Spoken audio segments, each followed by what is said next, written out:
Ya, di Malaysia. Bedanya kan Malaysia sudah pernah juara, Indonesia belum. Kayak Stadion Gelora Delta kalau di sini. Wah. Bahkan kayaknya lebih bagusan Gelora Delta. Lalu pertanyaannya tadi kan gimana sih duduk perkara ini kok akhirnya di kalangan netizen ini rame nih menyalahkan inilah, menyalahkan itu.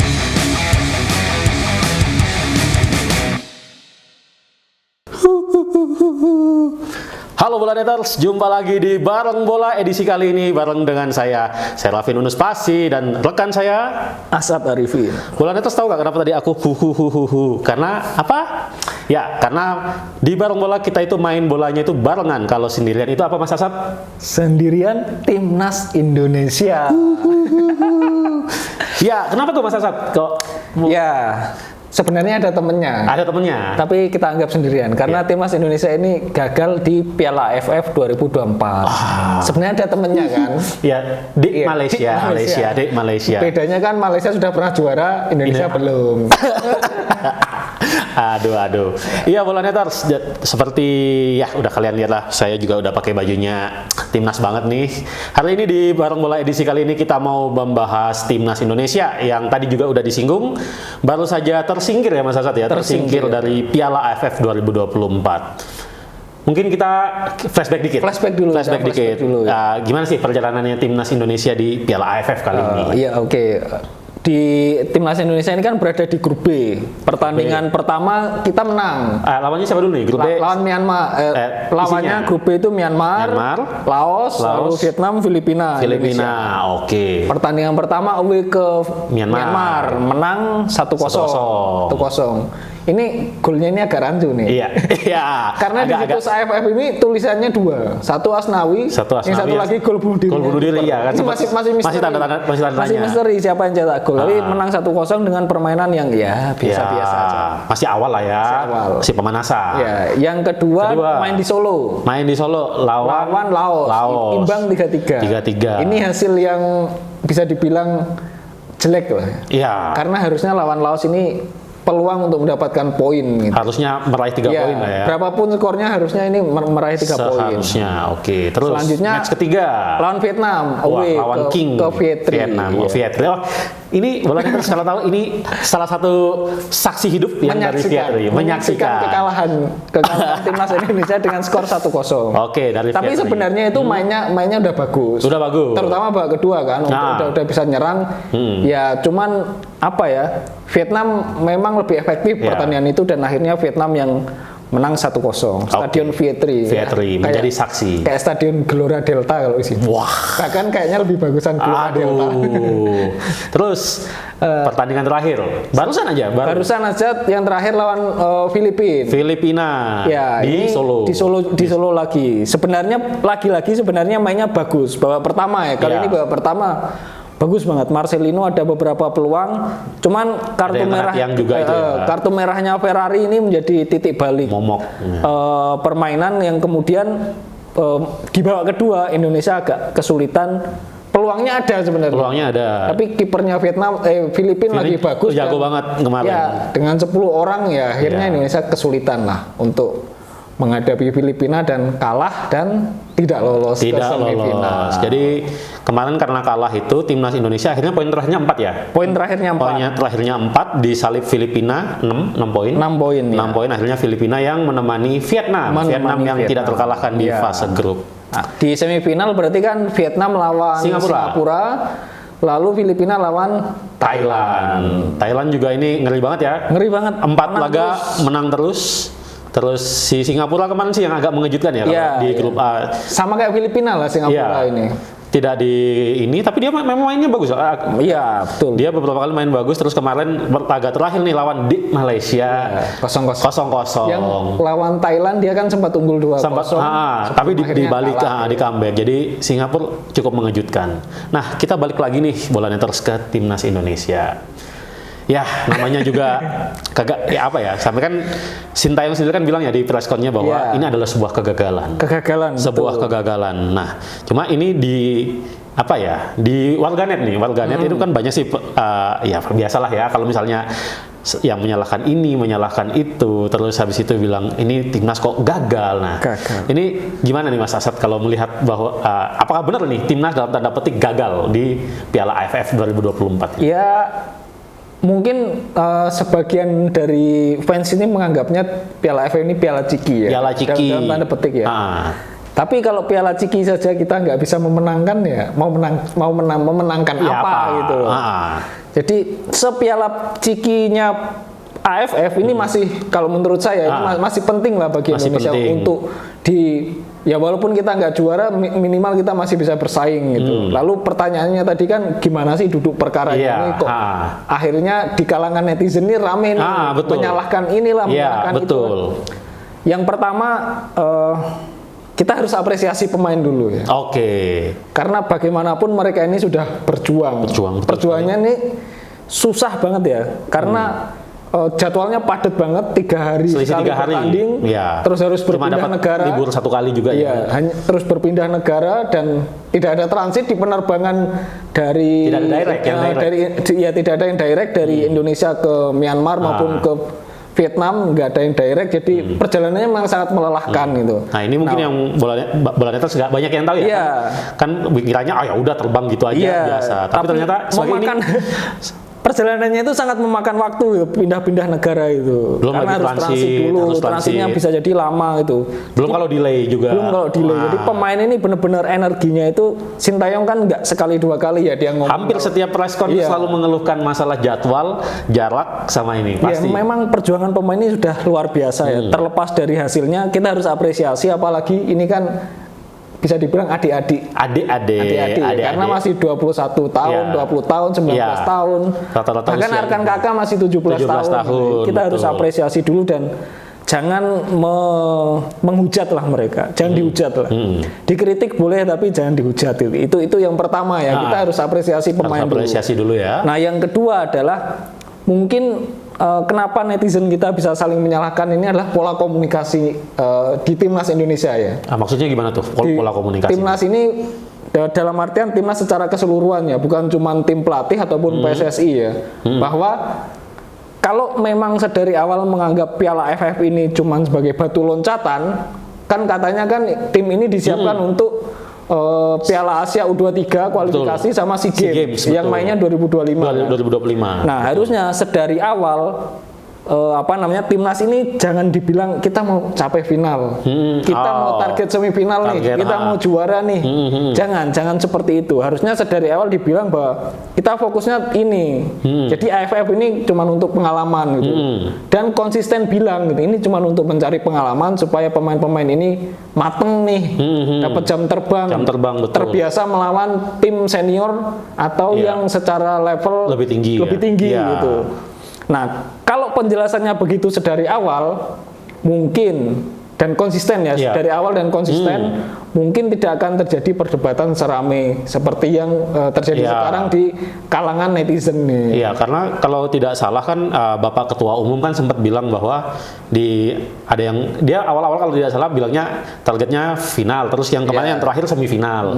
Terus Sintayong juga mengatakan sempat bahwa bilang kan kita bisa ke final. Bisa ke final. Cuma tapi Sintayong juga ngomongnya dari apa istilahnya kan ini, tapi dia di beberapa preskon juga bilang bahwa ini tim muda. Ini tim muda dan memang dipersiapkan untuk 2 event tadi. Untuk 2 event yang terjadi 2025. Nah, tapi kalau kita fokus ke itu ya tadi, kalau misalnya target utamanya adalah persiapan untuk 2 event ini, kalau Mas Asad melihatnya gimana? Apakah Piala AFF kemarin dengan hasilnya, dengan segala dinamikanya ini udah ideal nggak sih untuk persiapan SEA Games sama kualifikasi Piala Asia U23? Kalau secara hasil itu sebenarnya ya kita harus akui tidak ideal. Tidak ideal ya. Cuman kalau kita mau bijak ya, mengambil sisi bijaknya, mengambil sisi positifnya adalah ada 16 pemain yang belum debut kan, level senior, beberapa mayoritas sudah dapat, kecuali Erlangga Setio kalau dia kan nggak dimainkan sama sekali.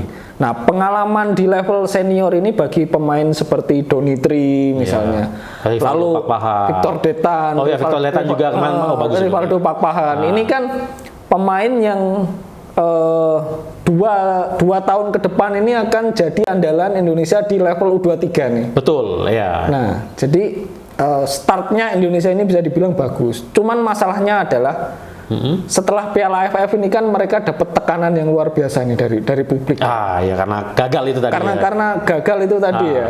Jadi kalau secara mental mereka tidak bisa mengelola tekanan itu dengan baik, bisa jadi bumerang juga sih bagi si pemain itu, karena mereka nantinya timnas nggak sih dipanggil timnas kayak ada keraguan gitu loh ketika bermain, nanti aku takut dihujat gini ya. Karena kemarin juga ada beberapa pemain yang selama Piala AFF kemarin yang mungkin underperform ya, ada beberapa yang underperform, terus ada juga yang jadi lahan hujatan kayak Ferrari kemarin dapat kartu merah itu. Padahal Ferrari di dua pertandingan sebelumnya bagus banget tuh ya. Kemarin lawan Laos cetak 2 gol. Lawan Vietnam dia solid banget. Cuma kemarin nggak tahu ya kesambet. Ya mungkin capek juga ya, sama tekanan juga. Dia itu tadi masalah tekanan. Lalu kita lihat untuk proyeksinya kan kualifikasi itu mulai bulan apa ya Mas Asad ya? Dia sekitar Juni ya. Juli SEA Games akhir tahun. SEA Games akhir tahun. Waktunya cukup panjang untuk persiapan Piala AFF kali ini. Nah, terus kan ini kan ini kan tadi kan itu masalah performa tim. Performa ya. Yang jadi perdebatan lagi nih, yang panas nih ya. STY in atau STY out. Nah, ini kan karena kan banyak yang bilang ya tadi kan bilang STY akan dievaluasi. Yang itu Pak Erick juga bilang sendiri. Ya, yang memang harus tetap dievaluasi ya setiap ajang itu kan harus ada evaluasinya. Cuman lagi-lagi yang harus disepakati adalah Piala AFF ini mau dijadikan sebagai apa gitu. Kita kembali lagi ke awal gitu ya. Kalau memang cuman batu loncatan, ya berarti tujuannya tercapai. Karena hampir semua pemain yang ambil bagian di tim ini kan dimainkan, kecuali tadi 1 atau 2 pemain lah ya. 1 atau 2 itu agak lupa ya. Yang pasti Erlangga Setio itu nggak main sama sekali. Berarti itu kan udah memberi pengalaman pemain, udah tercapai. Sudah tercapai. Kalau targetnya ini adalah prestasi, nah berarti STY memang harus dievaluasi. Karena gagal lolos fase grup. Jadi bahan evaluasinya adalah targetnya apa dulu? Ya, berarti menyamakan persepsi dulu ya, menyamakan persepsi dulu. Kalau targetnya prestasi berarti ya gagal. Tapi kalau targetnya memberi pengalaman untuk 2 ajang berikutnya tercapai. Kalau menurut saya tercapai karena semua pemain dapat jam terbang dan mayoritas masih pemain muda. Oke. Jadi nggak bisa kita simpulkan STY in atau STY out dari kasus ini. Satu ajang ini aja ya. Apalagi tadi ya ada bukan kayak keambiguan ya, ambigu. Ini targetnya apa sih? Cuma yang salah satu kan yang sempat jadi ini juga ya, bahasan kan masalah dalam tanda petik sejak awal pemilihan tim kan Sintayong langsung tembak dor kita tim U22. Iya. Ini sempat juga jadi jadi pro kontra lah ya, pro kontra. Kalau menurut Mas Asad sendiri, kalau menurut Mas Asad aja nih, ini udah tepat nggak sih dengan tujuan tadi memberikan kesempatan untuk pemain-pemain muda ini untuk SEA Games Piala Asia U23, atau seharusnya Sintayong ya udahlah kita ya kalau Piala AFF ini ya kita kan memang beberapa pemain abroad kan nggak mungkin bisa dipanggil kan. Betul. Kita pakai ya kan ada beberapa nama yang disebut kayak Stefano Lillipali, Mark Klok gitu-gitu Kambuaya. Nah, kalau dari Mas Asad sendiri melihatnya gimana? Ya, kalau kita masih sebenarnya saya nggak setuju kalau Piala AFF ini dianggap Piala Ciki terus Indonesia sudah nggak levelnya main di Asia ya, itu juga salah satu. Sebenarnya saya nggak setuju ya di situ, karena ya bagaimanapun AFF ini kan kita menjadi bagian itu, dan ya walaupun kita udah sampai putaran ketiga kualifikasi Piala Dunia, AFF ini harusnya tetap jadi prioritas lah. Thailand aja masih menjadikan AFF prioritas walaupun mereka udah berkali-kali juara. Betul. Jadi Vietnam juga kemarin juga. Sebenarnya kalau mau idealnya adalah kirim tim senior dikombinasi dengan pemain muda yang pemain mudanya itu misalnya dari kan boleh didaftarkan itu kan 26 pemain ya. Jadi misalnya 20 pemain ini atau 18 atau 17 pemain ini yang pemain senior. Nah, sisanya ini yang pemain muda-muda yang kayak Donitri, Victor Detan, Ferrari gitu-gitu ya. Itu tuh dikasih kesempatan, diselipkan dikasih kesempatan. Nah, sisanya yang senior yang kayak misalnya yang selama ini jarang dapat kesempatan deh di timnas kayak kipernya Persebaya yang Andika. Oh, Andika ya. Itu kan bagus juga. Bagus. Lalu Egy kan jarang main. Egy lagi bagus juga di Dewa United. Di timnas kan jarang main kan. Betul. Nah, Egy bisa dikasih kesempatan. Lalu Wahyu Pras yang Malut United itu kemudian diselipilah pemain-pemain muda yang disiapkan untuk proyeksi SEA Games sama Piala Asia U23. Idealnya sih seperti itu. Dengan begitu harusnya Indonesia bisa lebih kompetitif lah. Cuman ya kembali lagi ya sudah jadi pilihan bahwa Indonesia memainkan tim muda. Sisi positifnya adalah pemain ini jadi dapat pengalaman. Tapi sisi negatifnya adalah pemain ini banyak yang dihujat dan sekarang terjadi pro dan kontra di kalangan netizen. Mau menyalahkan siapa? Iya, kayak seperti itulah. Nah, ini udah Piala AFF udah selesai. Sudah. Agenda terdekat kita kualifikasi Piala Asia itu Piala Dunia bulan Maret, dan habis itu kualifikasi Piala Asia U23 sama SEA Games nih di tahun 2025. Agenda besar di tahun 2025. Nah, kalau tadi sudah ini Piala AFF kita lupakan lah. Kita geser, kita move on lah, Tidak perlu ditangisi, tidak perlu disesali. Sekarang kita menatap ke depan berarti ya. Kita harus menatap ke depan. Dan mungkin terakhir nih Mas Asad, untuk di edisi Bareng Bola kali ini. Piala kualifikasi kemarin kan juga ada beberapa pemain nih yang kan ada kayak Donitri, ada Ferrari juga yang penampilannya cukup oke. Kalau menurut Mas Asad nih di kualifikasi Piala Dunia nanti Maret berarti. Maret. Kira-kira siapa sih dari pemain ini pemain muda ya terutama ya yang istilahnya yang kayaknya layak nih ini untuk dicoba Sintayong di level senior nanti. Wah, berat ya. Karena apa ya? Kalau misalnya kita berkaca ke Thailand sih, mereka kan juga menyiapkan regenerasi di Piala AFF ini. Yang seniornya generasinya Canati, Terasin itu kan dari dipanggil. Sedangkan Indonesia kan kebalikannya, langsung potong semua. Gitu. Jadi kita kayak mengukurnya ini pemain ini udah layak belum nih dimainkan ke level senior itu agak susah gitu loh, karena perbandingannya terlalu jauh, apalagi juga hasilnya kurang bagus juga ya. Tapi mungkin nggak jadi pilihan utama tapi ada beberapa pemain yang bisa diselipkan ke tim kualifikasi Piala Dunia itu kayak Donitri jelas layak bagus, sangat bagus dia. Walaupun nanti mungkin dia nggak bermain, minimal dia bisa berlatih dengan JICES. Itu juga jadi suatu Hingers, lalu Kevin Dix itu kan jadi pengalaman penting ya. Ya kayak Rizky Ridho kan dari bermain dan berlatih dengan mereka levelnya akhirnya naik betul. Kan. Itu yang pertama jelas Donitri. Ya. Lalu yang kedua ada Cahya Supriyadi. Dia main di Liga 2 tapi performanya bagus banget. Jadi selama ini kan Sintayong ini kan kalau di tim senior kan yang main yang dipanggil kan yang satu pasti kan Paes. Yang kedua Hernando. Nah, kiper ketiga ini kan ganti-gantian si Nadio, Riyandi. Oh ya betul ada kan Riyandi juga. Di rolling. Nah, selanjutnya Cahya ini mungkin bisa jadi kiper ketiga. Lumayan kan latihan sama Martin Paes. Latihan dengan pemain yang lebih kompetitif ini kan juga membantu dia untuk berkembang gitu. Mungkin dua itu sih kayaknya. Sebenarnya ada Victor Detan bagus tapi menit bermainnya kemarin masih kurang gitu. Tapi dia lumayan impresif sih, apalagi pas lawan Vietnam itu. Lawan Vietnam dia bagus banget. Kedua. Kayaknya dua itu deh, karena Ferrari kan juga udah terbiasa senior. Iya, tapi bukan pilihan utama. Terus Marcelino juga udah itu. Ya, Marcelino kan udah. Arhan juga.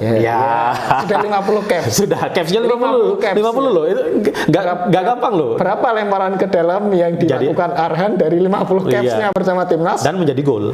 Iya, itu. Kayaknya dua itu deh. Dua itu ya, siapa tadi? Cahya Supriyadi sama Doni Tripang. Sebenarnya Kadek Ariel juga bagus, tapi kayaknya masih perlu untuk lebih matang lagi. Oke, Bola Neters, itu tadi edisi Bareng Bola edisi kali ini. Kita membahas sedikit kilas balik perjalanan Piala AFF 2024. Nantikan edisi berikutnya dari Bareng Bola dengan topik dan bahasan yang lebih seru barengan saya Serafin dan rekan saya Asad Arifin. Sampai jumpa di edisi berikutnya. Dadah.